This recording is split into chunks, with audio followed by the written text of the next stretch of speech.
இந்த நாளிலும் நான் நோவாவை குறித்து உங்களோடு பகிர்ந்து கொள்ள வேண்டும் என்று விரும்புகிறேன். ஆதியாகமம் 6வது அதிகாரம் வாசிக்கலாம்.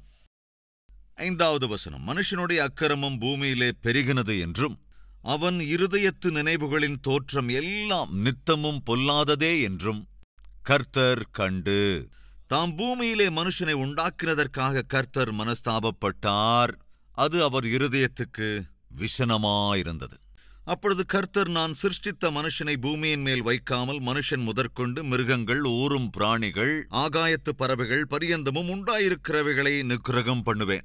நான் அவர்களை உண்டாக்கினது எனக்கு மனஸ்தாபமாயிருக்கிறது என்றார். நோவாவுக்கோ கர்த்தருடைய கண்களில் கிருபை கிடைத்தது. கவனிங்க, நோவாவுக்கோ கர்த்தருடைய கண்களிலே கிருபை கிடைத்ததாம். 9வது வசனம். நோவாவின் வம்ச வரலாறு. நோவா தன் காலத்தில் இருந்தவர்களுக்குள்ளே நீதிமானும் உத்தமனுமாயிருந்தான். நோவா தேவனோடே சஞ்சரித்துக் கொண்டிருந்தான். கவனமாய் நாம் பார்ப்போம் என்றால், ஆதாமையும் ஏவாளையும் சிருஷ்டித்ததற்கு பிறகு ஆதாமிலிருந்து இந்த நோவா வரைக்கும் சுமார் 1000 வருடங்கள் கடந்திருந்தது. அது மாத்திரமல்ல, ஆதாம் உயிரோடு இருந்த நாட்கள் உங்களுக்கு ஞாபகம் இருக்கா? 930 ஆண்டுகள் உயிரோடு இருந்தான். யாருங்க? ஆதாம். சோ அந்நாட்களிலே இருந்த அந்த பிரஜைகள் 900 வருடங்கள் 800 வருடங்கள் என்று ரொம்ப சாதாரணமான நாட்களில் வாழ்ந்தாங்க. சோ ஒரு நீண்ட கால ஆயுளை தேவன் அந்நாட்களிலே ஆதி தம்பதியருக்கும் அதே போல நாட்களில் இருந்தவர்களுக்கும் அருளி செய்திருந்தார். உண்மை என்னவென்றால், மனிதன் மரிக்க வேண்டும் என்ற நோக்கத்தோடு கூட தேவன் மனிதனை சிருஷ்டிக்கவில்லை. மனிதன் நித்திய காலமும் வாழ வேண்டும் என்ற நோக்கத்தோடு தான் தேவன் மனிதனை சிருஷ்டித்தார். ஆனால் எப்பொழுது கீழ்ப்படியாமை மனிதனுக்குள் பிரவேசித்ததோ, அந்த அடங்காமை, கீழ்ப்படியாமை தான் மனிதனுடைய வாழ்க்கைக்கு அந்தத்தை கொண்டு வந்தது. தேவன் என்ன சொன்னார்? எல்லா கனிகளையும் நீங்கள் புசிக்கலாம், ஒரு கனியை மாத்திரம் புசிக்கக்கூடாது என்றார். ஆனால் அவர்கள் தேவனுடைய கட்டளையை புறந்தள்ளி தேவனுடைய கட்டளைக்கு விரோதமாக நின்று கீழ்ப்படியாமையினாலே அந்த கனியை அவர்கள் புசித்ததினாலே மரணத்துக்கு ஆளானார்கள். பாவத்தின் சம்பளம் என்னவென்று வேதம் சொல்லுகிறது? மரணம். கவனிங்க, மனிதனுக்கு மரணத்தை தேவன் சிருஷ்டிக்கவே இல்லை. ஆனால் கீழ்ப்படியாமையினாலே மரணத்தை மனிதன்தான் வருவித்துக் கொண்டான். 6வது அதிகாரத்திலே பார்த்தால், அதுவரைக்கும் ஜனங்கள் நீண்ட காலமா உயிர் வாழ்ந்திருக்காங்க. 800 வருடங்கள் இருந்திருக்காங்க, 900 ஆண்டுகள் உயிரோடு இருந்திருக்கிறாங்க. ஆனால் மனிதன் செய்த பாவத்தினாலே, அக்கிரமத்தினாலே தேவன் வருத்தப்பட்டு அவனுக்கு தந்திருந்த ஆயுளை என்ன செய்தார் என்றால், 900 ஆண்டுகளுக்கும் அதிகமாக வாழ்ந்து கொண்டிருந்த மனிதனுடைய வாழ்க்கையை 120 வருடங்களுக்கு சுருக்கி போட்டு விட்டார். அந்த விஷயத்தை கூட நாம பார்க்க முடியும். 6வது அதிகாரத்தின் 3ஆம் வசனம். அப்பொழுது கர்த்தர், கவனிங்க, என் ஆவி என்றைக்கும் மனுஷனோடே போராடுவதில்லை, அவன் மாம்சந்தானே, அவன் இருக்க போகிற நாட்கள் 120 வருஷம் என்றார். தேவன் மனிதன் செய்கிற பாவங்களை பார்த்து பார்த்து பொறுத்து கொள்ள முடியாமல் ஒரு கட்டத்தில் என்ன செய்கிறார்? அவனுடைய நீண்ட ஆயுளை சுருக்கி 120 வருடங்களுக்கு கொண்டு வந்து விட்டார். நம்முடைய காலம் இப்ப வருகிற போது அதிக பலம் இருந்தா எவ்வளவு வருஷம்?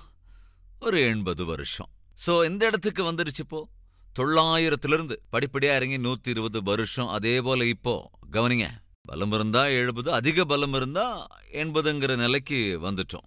நீங்க ஜாக்கிரதையா பாப்பீங்கன்னு சொன்னா, பாரத தேசத்திலே இருக்கிற மனிதனுடைய ஆயுள் என்பது ஆவரேஜா இப்போ அப்ராக்சிமேட்டா 65 to 75 இயர்ஸ், அவ்வளவுதான். எதற்காக இப்படி மனிதனுடைய ஆயுள் குறைந்து கொண்டே வந்து விட்டது என்றால், அவன் செய்த பாவம் பெருகி போனது, அதுவும் அளவுக்கு அதிகமா பெருகிவிட்டது. எனவே தேவன் என்ன செய்தார்? அவன் செய்கிற பாவத்தை பார்த்து பார்த்து பார்த்து பொறுக்க முடியாமல் அவன் ஆயுளை குறைத்து போட்டு விட்டார். நாம் எப்பொழுது வார்த்தைக்கு கீழ்ப்படுகிறோமோ, வார்த்தையின் அடிப்படையிலே வாழ முயற்சிக்கிறோமோ, அது நமக்கு நம் ஆயுளை பெருக பண்ணும். ஆனால் அன்பு சகோதர சகோதரிகளே, அன்று நடந்தது என்னவென்றால், மனிதனுடைய பொல்லாப்புக்களை எல்லாம் தேவன் கண்டு, ஏற்கனவே ஒரு 3 விஷயங்களை பார்த்தோம். 1, பரிசுத்தம் இல்லாத பந்தங்கள். நாட்களிலே ஜனங்கள் செய்த விவாகங்கள், சம்பந்தங்கள் வேதத்திற்கு விரோதம், தேவனுடைய சித்தத்திற்கு விரோதம். அப்படி அசுத்தமான பந்தங்களை அவர்கள் ஏற்படுத்திக் கொண்டார்கள். அசுத்தமாக அவர்களுடைய பலத்தை உபயோகப்படுத்தினார்கள். அது மட்டுமல்லாமல் அசுத்தமாக, பரிசுத்தமில்லாமல் அவர்கள் புத்தியை மாற்றிக்கொண்டார்கள். எனவே அவர்கள் புத்தியும் அசுத்தமானது, அவர்களுடைய பலமும் அசுத்தமாயிருந்தது, அவர்கள் வைத்துக்கொண்ட பந்தமும் அசுத்தமாயிருந்தது. இவள் எல்லாவற்றையும் கண்ட தேவன் ஒரு முடிவுக்கு வந்துவிட்டார். மனிதன் செய்த பொல்லாப்பை கண்ட தேவன் துக்கித்தார், மனஸ்தாபப்பட்டார். திரும்பவும் நினைவுபடுத்துகிறேன், தேவனுடைய சாயலாக பிறந்திருக்கிற நாம் பாவம் செய்யும் போது நாம் செய்கிற ஒவ்வொரு பாவமும் தேவனை துக்கப்படுத்துகிறது, காயப்படுத்துகிறது. குறிப்பாக கிறிஸ்துவின் இரத்தத்தால் கழுவப்பட்டிருக்கிற தேவனுடைய பிள்ளையாக இன்றும் வாழ்ந்து கொண்டிருக்கிற சகோதரனே, சகோதரியே, நீ தெரிந்து மறுபடி பாவம் செய்து கொண்டிருப்பாய் என்றால் இயேசு கிறிஸ்துவின் காயங்களை நாம் மறுபடியும் சீண்டுகிறோம். திரும்ப நாம் அவரை காயப்படுத்துகிறோம் என்ற விஷயத்தை மறந்துடவே கூடாது. அன்று பூமியில் இருக்கிற மனித இனம் முழுவதையும் நிக்கிரகம் பண்ண வேண்டும் என்று தேவன் முடிவெடுத்து விட்டார். அசுத்தமும் பரிசுத்தமின்மையும் எதை கொண்டு வந்தது? அந்தத்தை கொண்டு வந்தது. மனுக்குலம் அந்தம் அடையப் போகிறது. தேவன் யாரை பார்த்தாலும் எல்லோருமே பாவம் செய்கிறவர்களாயிருந்தார்கள், பொல்லாத கிரியைகளை செய்து கொண்டிருக்கிறவர்களாயிருந்தார்கள். அப்படிப்பட்ட சமயத்திலே தேவன் மனித இனத்தை நிக்கிரகம் பண்ண வேண்டும் என்று நினைத்த சமயத்திலே ஒரே ஒருவன், பேர் என்ன தெரியுமா? நோவா. தேவனுடைய பார்வைக்கு உத்தமனாயிருந்தான். தம் கண்களுக்கு முன்பாக கோடிக்கணக்கானோர், லட்சக்கணக்கானோர் பாவம் செய்கிறவர்களாயிருந்தபோது அத்தனை பேர்களுக்கும் மத்தியிலே ஒருவன் மாத்திரம் நீதிமானாக தேவனுக்கு காணப்பட்டான். எவ்வளவு அற்புதம் பாருங்க. இன்னைக்கு நிறைய பேர்கிட்ட ஏன் உங்க ஆவிக்குரிய நடத்தை இப்படி இருக்கு? ஏன் இந்த மாதிரி தப்பான யோசனை உனக்கு வந்தது? ஏன் இந்த மாதிரி தப்பான காரியங்களை செய்யற? எதுக்கு இந்த தவறான உறவுகள்? ஏன் இந்த பைத்தியகாரத்தனமான வேஷங்கள் என்று கேள்வி கேட்டா சாதாரணமா அவங்க சொல்ற பதில் என்னன்னா, என்ன செய்யறது பிரதர், எனக்கு இருக்கிற சர்க்கிள் அப்படிப்பட்டது. என்ன செய்யறது பிரதர், எனக்கு இருக்கிற உத்தியோகம் அப்படிப்பட்டது. எதற்காக ஒரு அசுத்தமான வாழ்க்கை வாழ்கிறாய்? ஏன் இப்படி குடிக்கிறாய்? ஏன் இப்படி ஊர் சுற்றுகிறாய்? ஏன் உன் வாழ்க்கையை அழித்துக் கொள்கிறாய்? உன் குடும்பத்தையும் குலைத்துக் கொண்டிருக்கிறாய் என்று கேட்கிற போது சாதாரணமாய் சொல்லுகிற பதில் என்னவென்றால், என்னுடைய லொகேஷன் அப்படிப்பட்டது, நான் செய்கிற வேலை அப்படிப்பட்டது, என் உத்தியோகம் அப்படிப்பட்டது, எனக்கு இருக்கிற சர்க்கிள் அப்படிப்பட்டது. அப்படின்னா நம்மால் என்ன சொல்லாரு? நான் நல்லவன் தான், ஆனா நான் போற இடம் தான் நல்லதில்லை. அப்போ நல்ல இடம் இல்லைன்னா அங்க எதுக்காக போற? நீ ஒரு நல்லவனா இருக்கும்போது கெட்டுப்போன இடத்துக்கு எதுக்காக போறேங்கிற? நீ நல்லவனாக இருக்கும்போது கெட்ட நண்பர்களை எதற்காக தேர்ந்தெடுத்துக் கொள்ளுகிறாய்?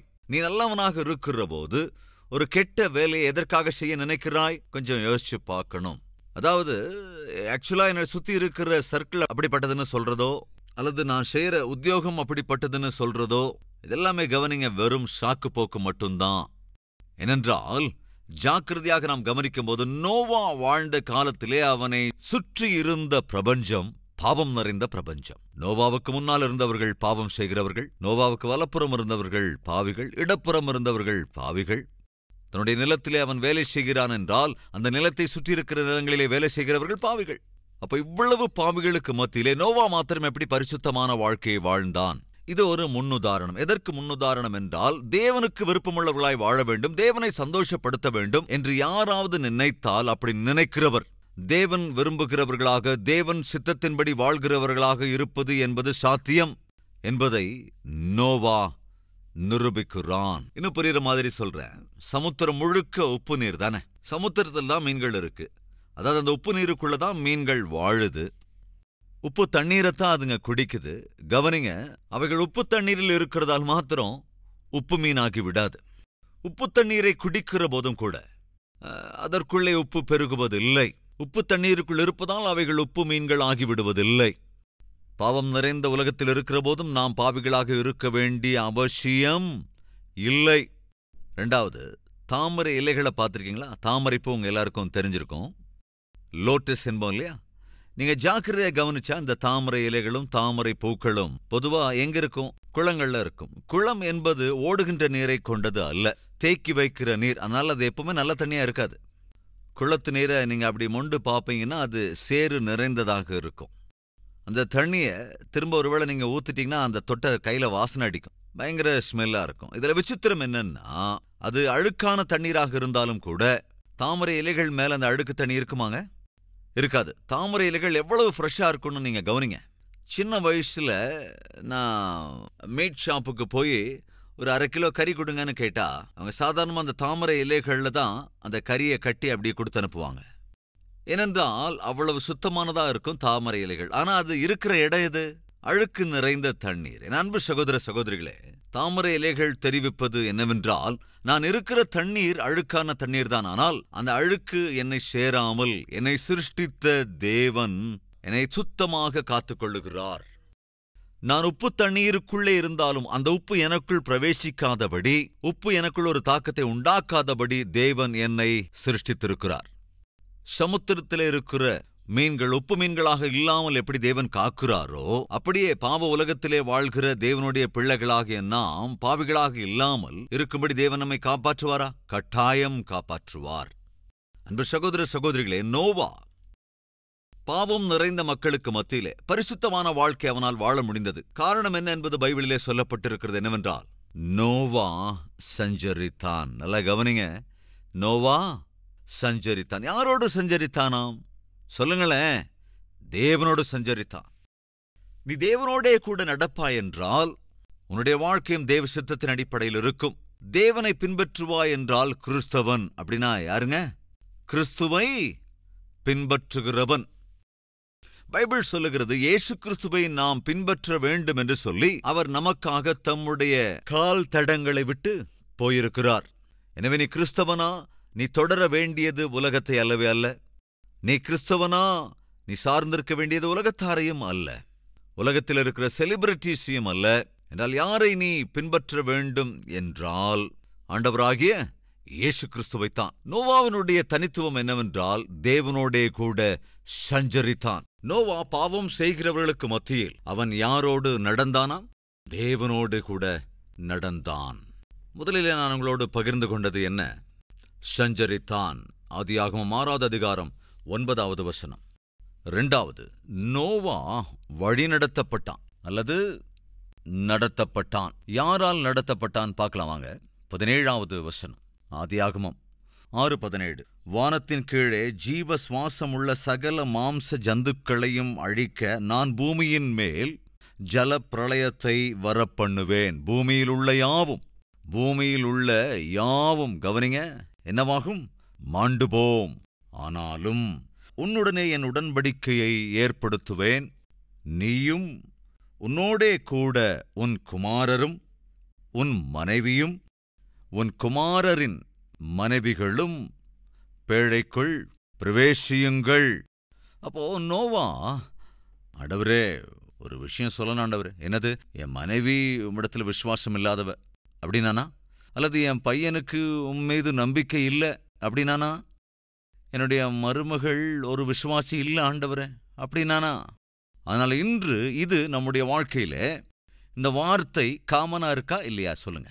ஆண்டவரே, என் வீட்டுக்காரர் இன்னும் விசுவாசி ஆகல, என் மனைவி இன்னும் விசுவாசி ஆகல, என் பிள்ளைங்க இன்னும் முக்குள்ளாக வரல, அவங்க ரட்சிக்கப்படல ஆண்டவரே, அவங்க ஆலயத்துக்கே வர்றதில்ல ஆண்டவரே.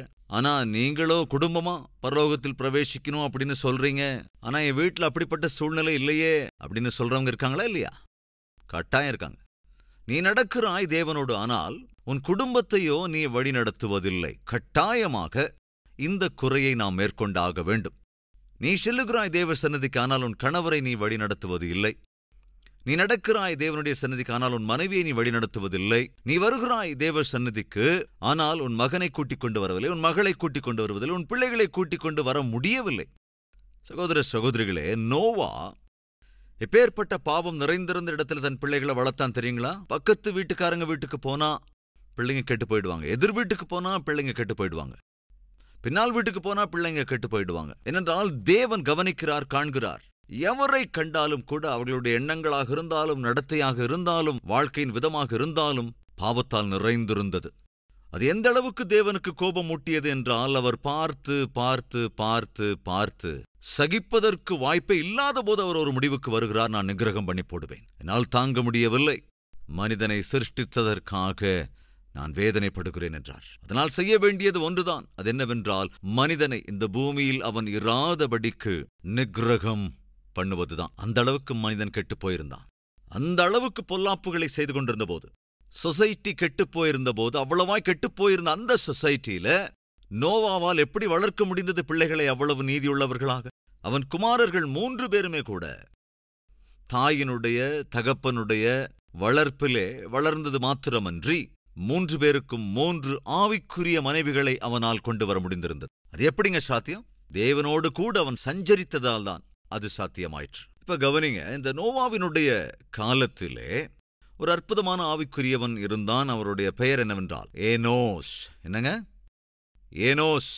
நோவா 80வது வயதை எட்டுகிற வரைக்கும் ஏனோஸ் இந்த பூமியிலே உயிரோடு இருந்தான். அந்த ஏனோஸ் ஒரு ஆவிக்குரியவன். தனக்குள் இருந்த அந்த ஆவிக்குரிய நடத்தையை அந்த முப்பாட்டன் தன்னுடைய ஆவிக்குரியவைகளை நோவாவுக்கு என்ன செய்திருந்தான்? கற்றுத்தந்திருந்தான். அப்படி ஒரு பாட்டனாக பேரப்பிள்ளையான நோவாவுக்கு அற்புதமான ஆவிக்குரிய பாடங்களை கற்றுக் கொடுத்திருந்திருப்பான். நோவா, இது பாவம் நிறைந்த உலகம், ஆனால் நாம் பரிசுத்தமாக வாழ வேண்டும். ஏனென்றால் நாம் சேவிக்கிற தேவன் பரிசுத்தராயிருப்பதினால்.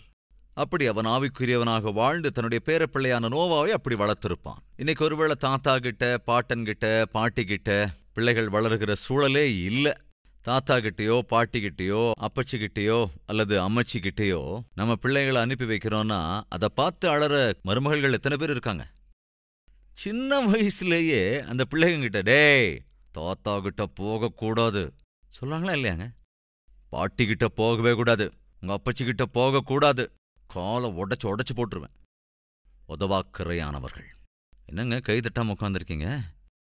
வேற எதுக்கு தான் கைதட்ட போறீங்க சொல்லுங்க? அப்படி அடிக்கலாமாங்க? அப்படிப்பட்டவங்க இருக்காங்களா இல்லையா?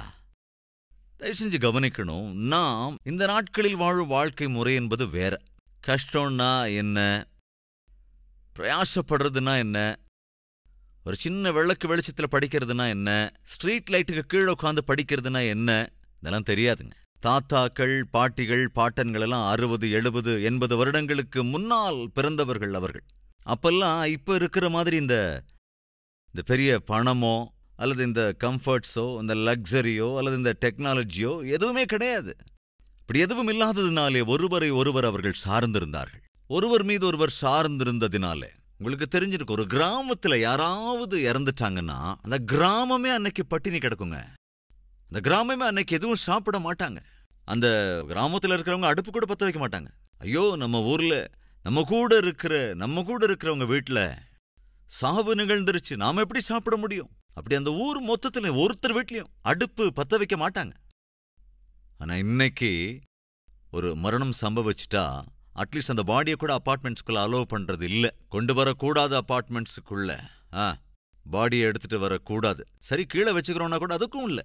அதாவது பக்கத்து வீட்டுக்காரங்க வந்து, ஐயோ உங்க அப்பா இறந்துட்டாராமே, உங்க அம்மா இறந்துட்டாங்களாமே என்று சொல்லி கேட்கிற அந்த முறை கூட இன்னைக்கு இல்லைங்க. காரணம் என்ன? ஆக்சுவலா நம்முடைய பண்பாடு கலாச்சாரத்தெல்லாம் தொலைச்சுக்கிட்டு இருக்கிறோம். நம்முடைய பெரியவர்கள் கற்றுக் கொடுத்திருந்த அந்நாளை அந்த விலையேற பெற்ற காரியங்கள், அந்நாட்களில் இருந்த அந்த மதிப்பு மரியாதை. ஒரு 40-50 ஆண்டுகளுக்கு முன்னால வீட்டுக்கு யாராவது பெரியவங்க வந்தா வீட்டில் இருக்கிறவங்க எல்லாரும் எழுந்து நிற்போம். இன்னைக்கு அப்படியே அங்க இருக்கு. பெரியவங்க யாராவது இருக்கும்போது கால் மேல கால் போட்டு உட்கார்ந்தா அது அந்நாட்கள்ல குற்றமா கருதப்பட்டுச்சு. ஆனா இன்னைக்கு அந்நாட்கள்ல பிள்ளைங்க உட்காந்து கால் ஆட்டிக்கிட்டு இருந்தா பெரியவங்க மண்டையிலேயே கொட்டுவாங்க. இன்னைக்கு மண்டையில கொட்டினா பிள்ளைங்க ஒத்துக்குதா? பெரியவர்கள் கற்றுக் கொடுக்கின்ற பாடங்களை கற்றுக்கொள்ளக்கூடிய சந்ததி இன்னைக்கு இருக்குன்னு நினைக்கிறீங்க? அதே போல கற்றுக் கொடுப்பதற்கான பெரியவர்கள் இருந்தாலுமே கூட கற்றுக்கொள்வதற்கு உற்சாகப்படுத்துகிற தாயோ அல்லது தகப்பனோ மருமகளோ இன்னைக்கு இருக்காங்களாங்க? இல்லவே இல்லை. துர்பாக்கியம். ஏனோஸ் தன் வயது முதிர்ந்த நாட்களிலே நோவா சிறு பிள்ளையாக இருந்திருப்பான். ஏனோசினுடைய ஆவிக்குரிய வாழ்க்கையின் அடிப்படையிலே நோவா அந்த பாடங்களை கற்றிருப்பான். என்ன சாதித்தான் ஏனோஸ்? எதையும் சாதிக்காவிட்டாலும் தன்னுடைய பேர பிள்ளைக்கு ஆவிக்குரிய நடத்தையை கற்றுக் கொடுத்து போனான். தந்தைமார், தாய்மார், ஒரு நாளைக்கு நமக்கும் வயசாகும். தாத்தாக்களா பாட்டிகளா கட்டாயம் ஒரு நாளைக்கு ஆயிடுவோம். அப்ப இந்த உலகத்துக்கு நாம என்ன விட்டுட்டு போக போறோம்? 5 ஏக்கர் இடங்க, ஒரு வீடுங்க. இதையாங்க நாம விட்டுட்டு போக வேண்டியது? எதை விட்டு வைத்து போக வேண்டும்? ஆவிக்குரியவைகளை வைத்து போக வேண்டும். முன்னுதாரணமான வாழ்க்கையை விட்டு வைத்து போக வேண்டும். எப்படி ஆண்டவரை நேசிக்க வேண்டும், எப்படி ஆண்டவருக்காக ஜீவிக்க வேண்டும், எப்படி ஆண்டவருக்கு சாட்சியாய் வாழ வேண்டும், பரிசுத்தமாய் எப்படி வாழ வேண்டும், இப்படிப்பட்டவைகளை தாங்க நம்முடைய அடுத்த தலைமுறைக்கு நாம் விட்டு போக வேண்டும். ஏனோஸ் என்ற அந்த ஆவிக்குரியவன் தன் பேரப்பிள்ளையான நோவாவுக்கு ஆவிக்குரிய பாடங்களை கற்றுக் கொடுத்திருப்பான். அதனால்தான் பாவம் செய்கிற மக்களுக்கு மத்தியிலே நாட்களிலே நோவா பரிசுத்தமான வாழ்க்கை வாழ்ந்தான். அது மாத்திரமல்ல, தன்னுடைய பிள்ளைகளையும் பரிசுத்தமாக வழி நடத்தினான். அதன் பலன் என்ன? தான் மாத்திரமே அல்ல ஆண்டவரால் சொல்லப்பட்டு செய்யப்பட்ட பேழைக்குள் பிரவேசித்தது தன்னுடைய மனைவி, 3 மகன்கள், 3 மருமகள்கள். மொத்தமாக 8 பேர் அந்த ரட்சிப்பின் பேழைக்குள்ளே பிரவேசித்தார்கள். தாய்மார், தகப்பன்மார், நீங்க ஒருத்தர் மாத்திரம் ரட்சிக்கப்பட்டா போதாது, உங்க பிள்ளைகள் ரட்சிக்கப்படணும். அந்த தாய் மிகுந்த ஒழுக்கத்தோடு தன் பிள்ளைகளை வளர்த்தார். தன் ஒவ்வொரு பிள்ளைக்காகவும் ஒரு மணி நேரம் ஜெபிப்பார். அப்படி ஒழுக்கத்தோடு கூட வளர்த்து ஒவ்வொரு பிள்ளைகளின் ரட்சிப்புக்காகவும் மணிக்கணக்காக ஒவ்வொருவருக்காகவும் ஜெபித்து, அதாவது ஏறக்குறைய 19 பிள்ளைகள் இருந்தார்களாம். அப்போ ஒரு பிள்ளைக்காக ஜெபிக்கணும்னா அந்த அம்மா ஒரு நாளைக்கு எவ்வளவு மணி நேரம் ஜெபிச்சிருப்பாங்க? அவர்கள் ஒருவர் பின் ஒருவராக இறந்து போனார்கள். கடைசியில் 14 பேர் மிஞ்சினார்கள். ஆனால் ஒவ்வொரு பிள்ளைக்காகவும் ஒவ்வொரு மணி நேரத்தை ஒதுக்கி அவர்கள் ஜெபிப்பார்களாம். அதன் பலன் என்ன? சார்ல்ஸ் வெஸ்லி, 2வது பிள்ளை ஜான் வெஸ்லி. ஜான் வெஸ்லி இவர்தான் மெத்தடிஸ்ட் சபையை ஸ்தாபித்த ஒரு மகா பெரிய ஊழியக்காரர். இங்கிலாந்து தேசத்தையே அசைத்தவர். இன்று இந்த பிரபஞ்சத்தில் எந்த மூலைக்கு போனாலும் எல்லா இடங்களையும் மெத்தடிஸ்ட் சபையை பார்க்க முடியும். அந்த சபைகளை நிறுவியவர், ஸ்தாபனர் யாரென்றால் ஜான் வெஸ்லி தான். சார்ல்ஸ் வெஸ்லி என்ற இவருடைய சகோதரர் எத்தனை நூற்றுக்கணக்கான பாடல்களை எழுதியிருக்கிறார். இந்த உலகத்திலே அவர் எழுதிய பாடல்களை பாடாத தேசம் என்று ஒன்று இல்லை. சார்ல்ஸ் வெஸ்லி அப்பேற்பட்ட ஒரு பெரிய எழுத்தாளர். ஜான் வெஸ்லி ஒரு பெரிய சுவிசேஷகர். இப்படி இவர்கள் இருவரையும் அவ்விதத்திலே வளர்த்த வழிநடத்திய பெருமை சுசனா வெஸ்லிக்குரியது. எவ்வளவு அற்புதம் பாருங்க. அந்த தாய் தான் ஆவிக்குரியவராக நடந்தது மாத்திரமல்ல, தன் பிள்ளைகளையும் ஆவிக்குரியவர்களாய் வழிநடத்தி அற்புதமாய் வளர்த்தார். தாயே, நான் கேட்கிறேன், உன் பிள்ளைகளை எப்படி வழிநடத்துகிறாய்? தகப்பனை கேட்கிறேன், உன் பிள்ளைகளை நீ எப்படி வழிநடத்தி கொண்டிருக்கிறாய்? ஜான் ஜே பேட்டன் என்ற ஒரு பெரிய மிஷனரி இருந்தார். அந்த ஜான் ஜே பேட்டன் கொடுத்த சாட்சி என்னவென்றால், நான் ஸ்கூல்ல இருந்து வரும்போது எங்க டேடியோட பெட்ரூம் கதவு எப்பவும் மூடித்தான் இருக்கும். ஸ்கூல்ல இருந்து வரும்போதெல்லாம் டேடியோட பெட்ரூம் கதவு மூடி இருக்கே, எதுக்காக இந்த பெட்ரூம் கதவு எப்போது இப்படி மூடி இருக்கே அப்படின்னு ஜன்னல் வழியா அதை மெதுவா திறந்து நான் உள்ளே பார்க்கிற போது என்னுடைய டேடி முழங்காலில் நின்று கண்ணீர் சிந்தி எனக்காக ஜெபித்துக் கொண்டிருப்பதை நான் பார்த்தேன். ஆண்டவரே, என்னுடைய மகன் இந்த உலகத்தில் ஏதோ ஒரு பெரிய டாக்டராவோ பெரிய இன்ஜினியராவோ ஆகணும்னு ஆசைப்படல. என் பிள்ளை ஒரு பெரிய ஊழியக்காரனாக வேண்டும் ஆண்டவரே. என் பிள்ளை ஒரு சுவிசேஷகனாக ஆகணும் ஆண்டவரே. அழிந்து போகிற ஆத்துமாக்களுக்கு சுவிசேஷத்தை பிரசங்கிக்கிறவனாக ஆக வேண்டும் அப்பா என்று என்னுடைய டேடி கண்ணீரோடு கூட எனக்காக ஜெபித்துக் கொண்டிருப்பதை நான் பார்த்தேன். ஸ்டூடெண்டாக காலேஜுக்கு போன போதும் கூட என் கண்களில் என் டேடி எனக்காக முழங்கால் படியிட்டு ஜெபிக்கிற அந்த காட்சி தான் வந்து கொண்டே இருக்கும். அந்த கண்ணீரின் ஜெபம்தான் இன்று என்னை இவ்வளவு பெரிய மிஷனரியாய் மாற்றியிருக்கிறது. இன்று நான் ஒரு மிஷனரியாக ஆகியிருக்கிறேன் என்றால் அதற்கு முக்கிய காரணம் என் டேடியுடைய கண்ணீர். அவர் தேவ சன்னதிக்கு நடந்தது மாத்திரமல்ல, ஆவிக்குரியவராய் நடந்தது மாத்திரமல்ல, தன் குமாரனையும் வழிநடத்தினார். நண்பு சகோதர சகோதரிகளே, நம்முடைய நிலைமை இன்று என்ன? கணவன் சர்ச்சுக்கு வந்தா மனைவி வர்றதில்லை, மனைவி வந்தா கணவன் வர்றதில்லை, தாய் தகப்பன் வந்தா மகன் மகள் வர்றது கிடையாது, பிள்ளைகள் வந்தா பேரண்ட்ஸ் வர்றதில்லை. இப்படி எத்தனை காலம்? ஐயோ, அது முடியறது இல்லைங்க. நான் என் அளவுக்கு முயற்சி செஞ்சுக்கிட்டு தான் இருக்கான, முடியல. இப்படியே எத்தனை காலம்? எனக்கு சாத்தியப்படலன்னு சொல்லவே கூடாது. காரணம் என்னவென்றால், நோவாவின் வாழ்க்கையில் அது சாத்தியமா இருந்தது. தன்னுடைய மனைவியையும் ஆவிக்குரிய பிரகாரமாய் வழிநடத்தினான், தன்னுடைய மகன்களையும் ஆவிக்குரிய வழியிலே வழிநடத்தினான், தன்னுடைய மருமகள்களையும் ஆவிக்குரியவர்களாய் வழிநடத்தினான். தன் குடும்பம் முழுவதையுமே ரட்சிப்பின் பேழைக்குள்ளே வழிநடத்த முடிந்திருந்தது. தான் தேவனுக்குள் நடந்து தன்னோடு கூட தன் குடும்பத்தாரையும் வழிநடத்தினான். அன்பு சகோதர சகோதரிகளே, நம்முடைய குடும்பங்களை வழிநடத்த வேண்டிய பொறுப்பு நமக்கு இருக்கிறது. இந்த விஷயத்தை மறந்துவிடக் கூடாது என்று ஆண்டவருடைய நாமத்தில் நான் கேட்டுக்கொள்கிறேன். வாருங்கள், எல்லோரும் ஒருமனப்பட்டவர்களாய் தேவனை நோக்கி பார்க்கலாம்.